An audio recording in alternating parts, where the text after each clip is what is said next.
Auzubillahiminash-shaytanir-rajim. Bismillahir-rahmanir-rahim. Dear students, Assalamu alaikum. This is Naeem Ahmed Qazi, your English teacher. Today our topic of discussion is question answers of unit number 5, It's Country for Me.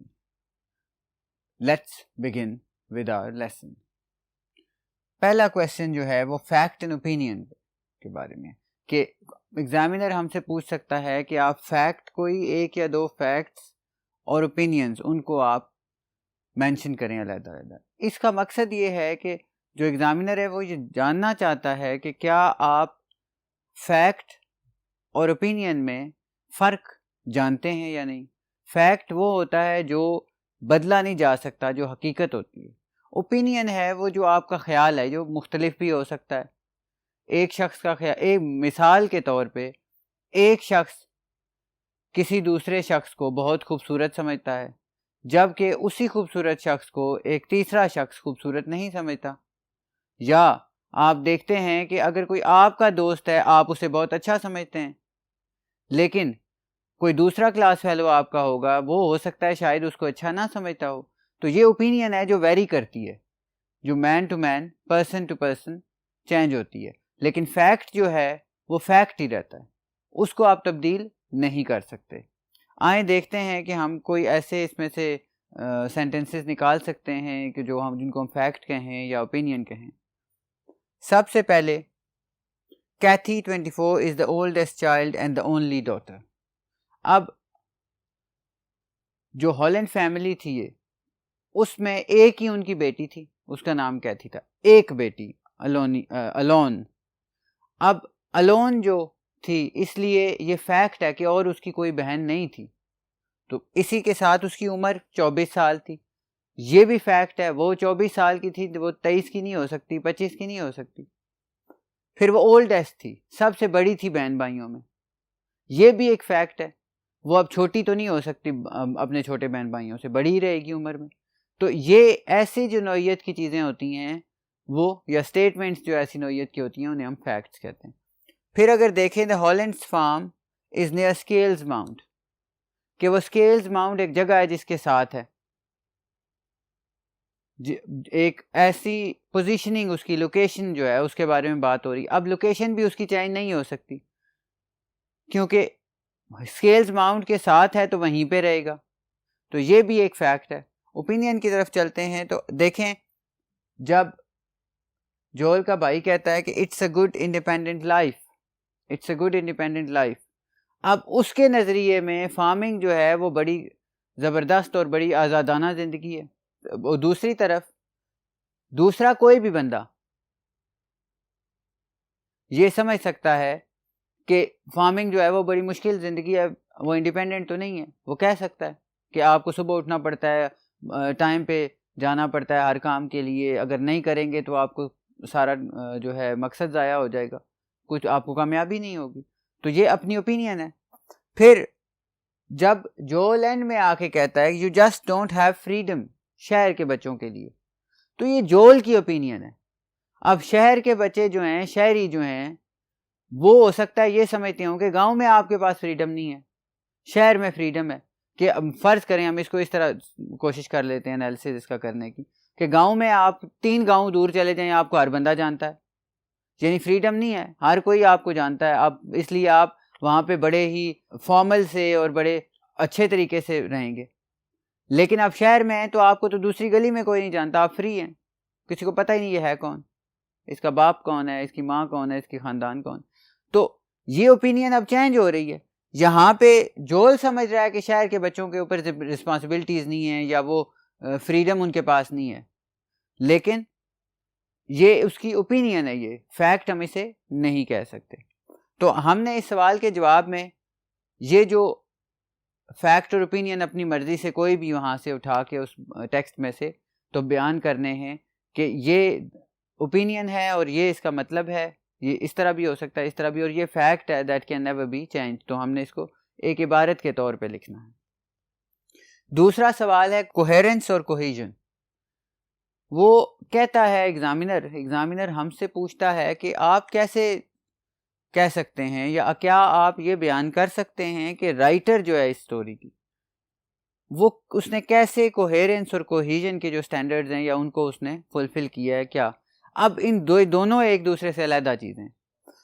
Coherence जो है वो बुनियादी तौर पे connection of ideas है कि आप ideas को कैसे लेके चलते हैं, कि एक आइडिया के बाद दूसरा आइडिया, तीसरा आइडिया, चौथा आइडिया। अब वो आइडियाज़ जो हैं वो इस सीक्वेंस से होने चाहिए कि आपका जो रीडर है वो बोर ना हो, ना उसे कोई एक ऐसी मुसीबत पड़ जाए कि उसको समझ ना आए कि अब तो ये फ़र्ज़ करो अभी ये मार्स पे था और अभी ये अर्थ पे आ गया। आपको एक उनके दरमियान रब्त रखना पड़ता है ताकि वो एक स्मूथ ट्रांजिशन हो। अब ये आइडियाज़ की यहाँ तक बात हो, तो हम देखते हैं कि जो राइटर है हमारी, उसने सबसे पहले डायलॉग और एक सीन सा क्रिएट किया और उस सीन से उसने इंट्रोड्यूस कराया कैरेक्टर्स को, और कैरेक्टर की जो हैबिट्स हैं, डिफरेंट कैरेक्टर्स को उसने इंट्रोड्यूस कराया, और जो मेन कैरेक्टर है उसकी इंट्रोडक्शन के साथ साथ उसने उसकी जो हैबिट्स हैं, जो उसकी जो लाइफ है उसके बारे में भी हमें बता दिया। उसके बाद अगले पैराग्राफ में उसने उसको थोड़ा एक्सटेंड किया, उसमें उसने जो मेन कैरेक्टर है उसको हमारे सामने मुकम्मल तौर पे खोल के रख दिया और बताया कि उसकी नफ्सियात कैसी है, कि वो किस तरह जानवरों के साथ और उसका बिहेवियर है, और किस तरह उसका जो ताल्लुक़ है वो बान के साथ है और फार्मिंग के साथ है। अब इसी को वो आगे लेके चल रही है।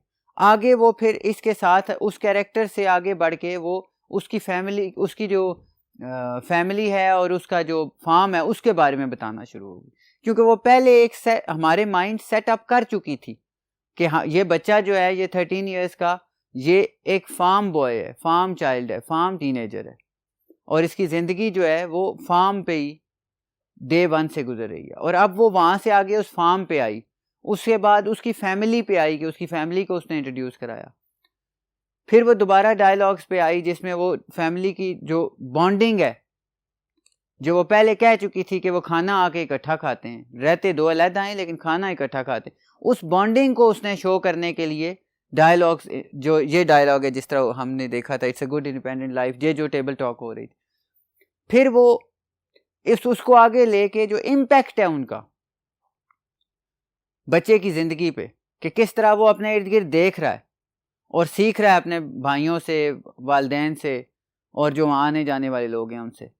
अब ये सारी जो चीज़ें हैं इनको फिर आगे वो लेके जाता है, तो फिर वो उसको जो उसका काम है उसके बारे में बताता है, उसकी स्टडीज़ के बारे में बताता है, उसकी जो अपना पर्सनल इंटेलेक्ट है उसके बारे में बताता है, और फिर वो उसके बाद जाता है और जो फार्मिंग है उसके ऊपर बात करता है, यानी कि फार्मिंग क्या चीज़ है और उसके लिए क्या क्या ज़रूरी है। वो अच्छा, इससे पहले आप देखें कि वो हमारे माइंड सेट कर चुका है कि जोल ये भी करता है, जोल इस तरह भी है, वो बान में इतना टाइम गुजारता है, ये कॉलेज से आता है तो दौड़ता है, मतलब वो हमारे जो एक रब्त है वो ज़बरदस्त कायम कर चुका है। जो राइटर है हमारी वो उसमें कामयाब हो चुकी है, और वहाँ तक पहुँचने तक वो हम पूरे स्मूथली एक ट्रांजिशन हो रही है। फिर वो उसके बाद जो शहर की ज़िंदगी है उसके बारे में भी जो उसके ख्यालात हैं वो भी बयान करती है, और वो एक कॉम्प्रिहेंसिव जो टेक्स्ट है वो हमारे सामने आता है, जिसको पढ़ के हम फार्मिंग के बारे में, जोल के बारे में, जोल की ज़िंदगी के बारे में, कंट्री साइड जो फार्मिंग वाला एरिया है वहाँ पे जो कॉर्न बेल्ट जिसे वो कह रहे हैं वहाँ ज़िंदगी कैसी गुजर रही है, उस सारे का एक मुकम्मल नक्शा हमारे सामने आ जाता है। और वो ऐसे आता है कि हम बड़े इंटरेस्ट के साथ पढ़ते हैं, क्योंकि वो बिल्कुल उसमें कोई जो उसकी आइडियाज़ हैं वो एक के बाद दूसरा, दूसरे के बाद तीसरा, ऐसे नहीं है कि आउट ऑफ नोवेयर कोई आ जाए। वो पहले एक फाउंडेशन बनाती है उसकी और फिर आगे लेके जाती है। अब अगर हम आगे देखें, जो फ़र्क है वो है सिर्फ इतना कि एक पे आइडियाज़ की बात हो रही है और एक पे सिर्फ लैंग्वेज की बात हो रही है, यानी सेंटेंसेस और पैराग्राफ्स को वो किस तरह ट्रांजिशन होती है। तो हम देखते हैं कि ट्रांजिशन वर्ड्स वो इस्तेमाल करती है, डायलॉग उसने इस्तेमाल किया, पैराग्राफिंग उसकी बड़ी ज़बरदस्त है। वो पैराग्राफिंग कभी छोटा पैराग्राफ, कभी बड़ा पैराग्राफ, फिर वो हर चीज़ को इस तरह बयान करती है कि वो सारी चीज़ हमारे सामने आ जाती है एक सेंटेंस के बाद। मिसाल के तौर पे हम पहला पैराग्राफ ही ले लें तो वो बताती है कि जोल बेड में है, 11:15 रात के बज चुके हैं। उसकी वालदा उसे आवाज़ देती है कि Jol feed the Lambie, would you will you, तो फिर वो उठता है। उसके बाद वो जब बाहर आता है तो जो जेस है, यानी कि जो डॉग है जेसिका, वो उसके साथ चलना शुरू हो जाती है, उसके साथ लिपटना। अब वो वहाँ पे बताती है राइटर के किस तरह वो चल रहे हैं। उसके बाद व्हेन दे एंटर द बार्न, तो जो है लैम्बी शी स्प्रैंग अप, तो ये वो ट्रांजिशन वर्ड्स और लिंकिंग वर्ड्स, कोहेसिव जो वर्ड्स हैं वो बड़े ही ज़बरदस्त तरीके से इस्तेमाल कर रही है थ्रू आउट। और इस तरह की बेबहा एग्जांपल्स हैं जो हम कोट कर सकते हैं अपने आंसर में। तो the writer has successfully used these two techniques, and because of these two techniques we are able to understand the whole story in a very good way, and we are able to read it with interest. अब हम चलते हैं next अपने question number 3 की तरफ, जो हमारे board की दूसरी तरफ है। Let's go there. Question number 3 जो हमारे पास है वो है टाइटल और थीम, और फिर इनका रिलेशन जो है वो कितना बनता है।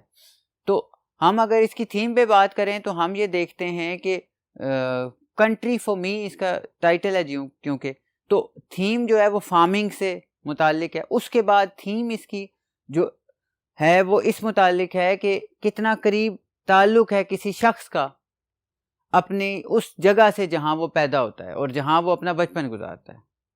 और उसके बाद इसकी थीम एज अ फार्मिंग जो है वो बहुत अच्छे शोबे के तौर पे है कि फार्मिंग, क्योंकि वो सेल्फ सफिशिएंट फार्म वो दिखाती है उसमें हमें, और बड़े सक्सेसफुल वो लाइफ गुजार रहे हैं।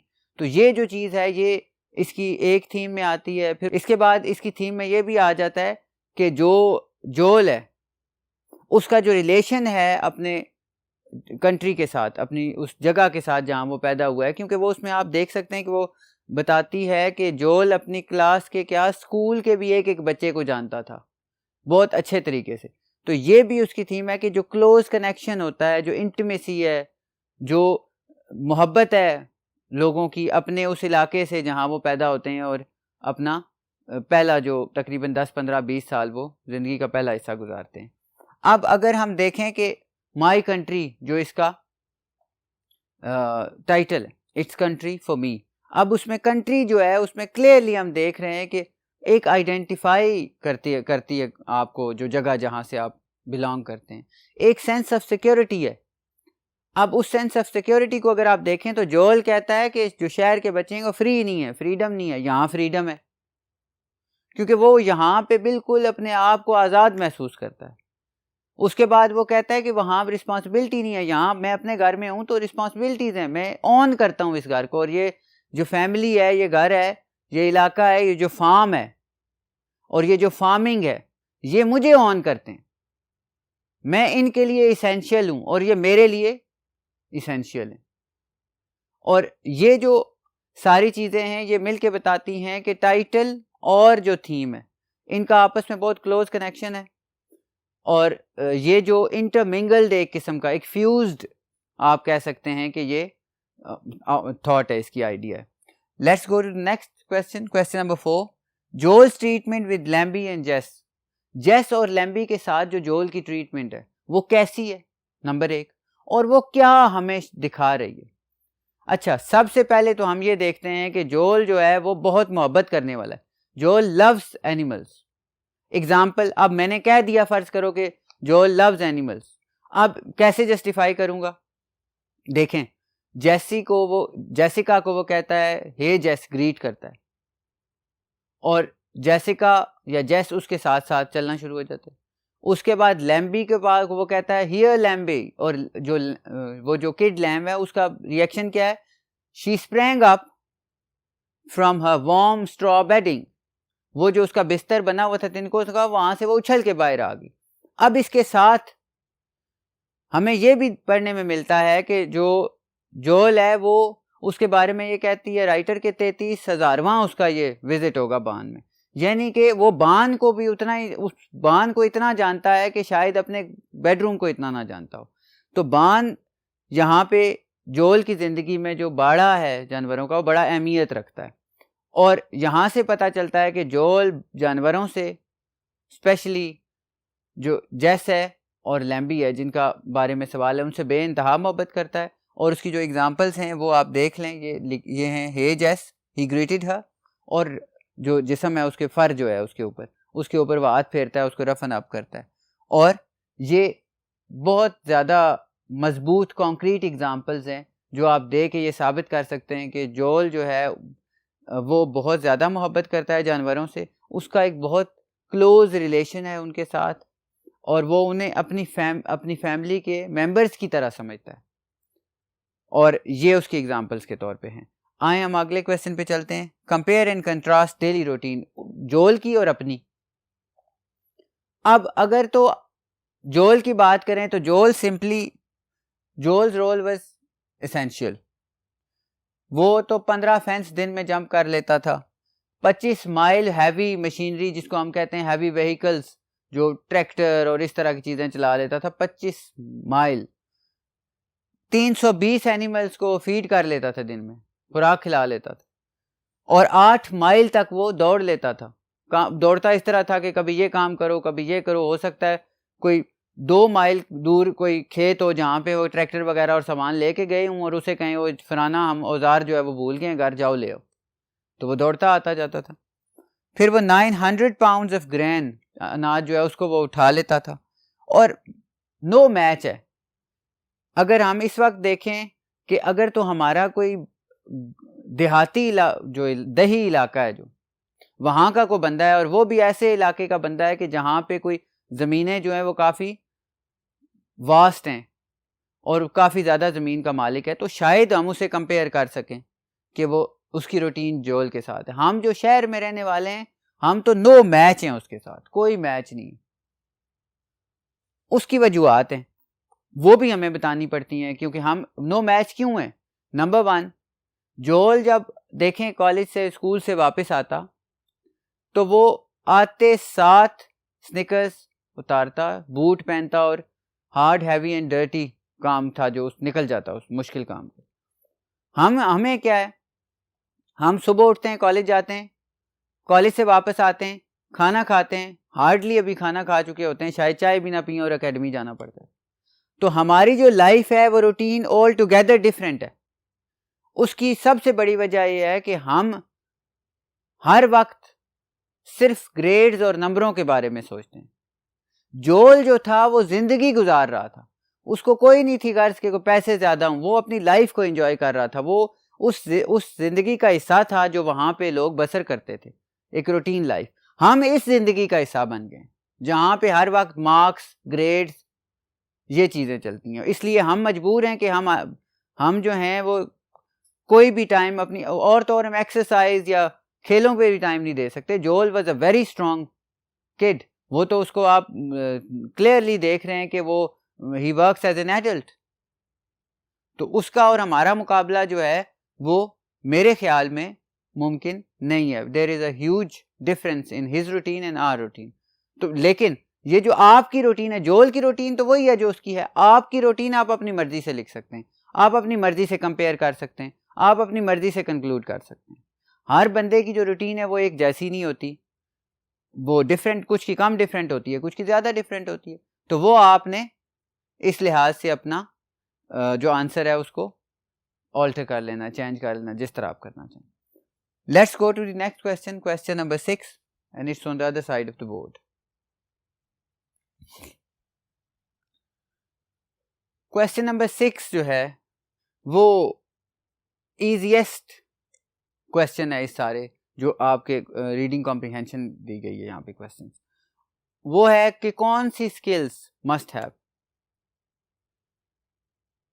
कौन सी स्किल एक फार्मर के पास होनी चाहिए, या कौन सी स्किल्स एक फार्मर के पास होनी चाहिए ताकि वो कामयाबी से एक फार्म चला सके। और वो बड़ी क्लियरली मेंशन्ड है एक ही पैराग्राफ में।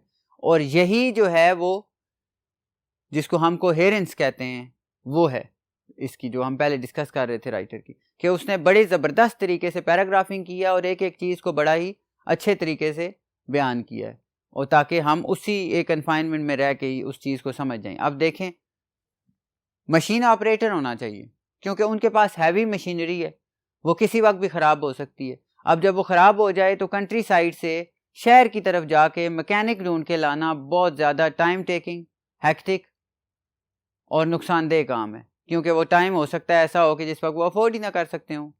इसलिए मैकेनिक होना, मशीन ऑपरेटर होना और मैकेनिक होना बहुत ज़रूरी है। मशीन ऑपरेटर इसलिए कि आपने मशीन्स आपकी अपनी हैं, आपने ड्राइवर नहीं रखने, आपने खुद उनको चलाना है, यूज़ करना है। अब मैकेनिक इसलिए कि वो अगर ख़राब हो जाए गाड़ी या मशीन कोई, तो आप उसको खुद ठीक कर सकें। फिर हस्बैंड मैन होना चाहिए। हस्बैंड मैन वो होता है कि जो मवेशी जो हैं उनको पालता है। अब मवेशी बड़े ज़रूरी हैं फार्मिंग के लिए, और स्पेशली जो 245 एकड़ हॉलैंड्स का फार्म है जो कि सेल्फ सफिशिएंट है, उसको सेल्फ सफिशिएंट बनाने में जो पिविटल रोल है वो उस लाइफ स्टॉक का है, वो उस कैटल और शीप का है, कि जो उसको इस काबिल बनाते हैं कि वो $1 मिलियन उसकी वर्थ बन जाती है। अब अगर हम देखें, वेटरिनेरियन होना बहुत ज़रूरी है, वेट, क्योंकि आपके पास जो मवेशी हैं वो बीमार पड़ जाएं, कोई बीमारी आ जाए, तो आप उनको कैसे इलाज करेंगे? इसलिए यू मस्ट बी अ वेटरिनेरियन, जो जानवरों का डॉक्टर होता है। एग्रीकल्चरिस्ट होना चाहिए। आप 245 एकड़ जगह है, उसके ऊपर कुछ काश्त भी तो करना है ना, कैसे करेंगे? पता होगा तो करेंगे कि क्या उसकी तरीका है, किस तरह करना है, किस तरह हमने उसको सिक्योर करना है जो हमने काश्त किया हुआ है। तो ये एग्रीकल्चरिस्ट होना बहुत ज़्यादा ज़रूरी है। कितना पानी उसको देना है, कितना नहीं पानी देना। फिर बिजनेस पीपल। अब जब आप इतने बड़े फार्म के मालिक हैं कि आपके पास 245 एकड़ जगह है जहां आप काश्त करते हैं, मवेशियों का ढेर है, तो आप उनको फिर जब मार्केट में जाके बेचते हैं तो you must be a very very good business person, ताकि आप वहां बागेन अच्छे तरीके से कर सकें। ये तो नहीं कि आप अपनी मेहनत जो है वो किसी और बंदे के हाथ जाके भिजवाएं शहर में और वो अपना भी उसमें कमीशन रखे और बेईमानी भी करे, उसकी बजाय आप खुद बिजनेसमैन हो। तो ये सारी स्किल्स जो हैं ये बहुत ज़्यादा ज़रूरी हैं, इम्पॉर्टेंट हैं कि आपको ये आनी चाहिए ताकि आप एक अच्छे फार्मर बन सकें। नेक्स्ट अगर हम क्वेश्चन देखें तो Jol as an adult. Jol is a teenager, we know he is 13 years old, लेकिन he works as an adult. कैसे? स्कूल कॉलेज, स्कूल जाना तो उसका टीनेजर वाला काम, पढ़ाई करना टीनेजर वाला काम, बस पे आना टीनेजर वाला काम। अब क्वार्टर माइल जब वो घर आता है तो पहला काम वो करता है स्निकर्स उतारता है और बूट पहनता है। ये अब एडल्ट का काम आ गया, क्योंकि अब वो जाके क्या करने लगा है? Hard, heavy and sometimes dirty work. अब उसमें वो क्या करता है? एसेंशियल रोल है उसका, कलीदी किरदार है। फीड्स एनिमल्स, जिसको आप कह सकते हैं 320 एनिमल्स अगर वो एक दिन में फीड कर देता है, उनको खुराक पहुंचाता है, तो वो एक टीनेजर के बस का काम तो नहीं है। Drives vehicles, lifts grain, takes responsibility, takes part in discussions और कीप्स लर्निंग। अप्रेंटिस है, हर वक्त वो लर्न करता है। Knowledge is always seeping out of him, कभी फ्लो में, कभी दूसरी तरह। अब वो क्या था कि वो हर वक्त उसकी लाइफ जो है वो एक एडल्ट की तरह क्यों थी, ये भी साथ आप बेशक एंड में बता दें कि जो फार्म लाइफ है ना, एक फार्म फैमिली जो है, उसमें बच्चों का काम भी जो है वो उतना ही अहमियत का अमल है जितना बड़ों का है। तो उसकी बहन भाई सब के सब उसी तरह थे। वो जितने भी फार्म, वो कॉर्न बेल्ट पे फार्म्स थे, वहां सारे के सारे बच्चे इसी की तरह के। और अगर ऐसे बच्चे ना हों तो आप एज अ फार्मर सक्सेसफुल ही नहीं हो सकते, आप फिर सेल्फ सफिशिएंट नहीं हो सकते, आप फिर दूसरों पे डिपेंडेंट होते हैं, फिर आपको लोग रखने पड़ते हैं जिनको आप पे करते हैं ये काम करने के लिए। और वो जब आप दूसरे बंदे का काम करना और अपना काम करना, उसमें बहुत बड़ा फर्क है। तो जोल जो है वो एडल्ट की तरह काम करता था वो टीनेजर। आप इसमें मेंशन करेंगे ये 4 से 5 उसकी जो काम है वो मेंशन करेंगे, और साथ बेशक ये बता दें कि जो कॉर्न बेल्ट है उसके या जो फार्म फैमिलीज हैं उनमें ऑफ टाइम्स या तकरीबन almost all the children do like जोल। इसके साथ ही हमारा ये लेक्चर ख़त्म होता है। उम्मीद है कि कुछ ना कुछ आपको समझ आई होगी। फ़ी अमान अल्लाह।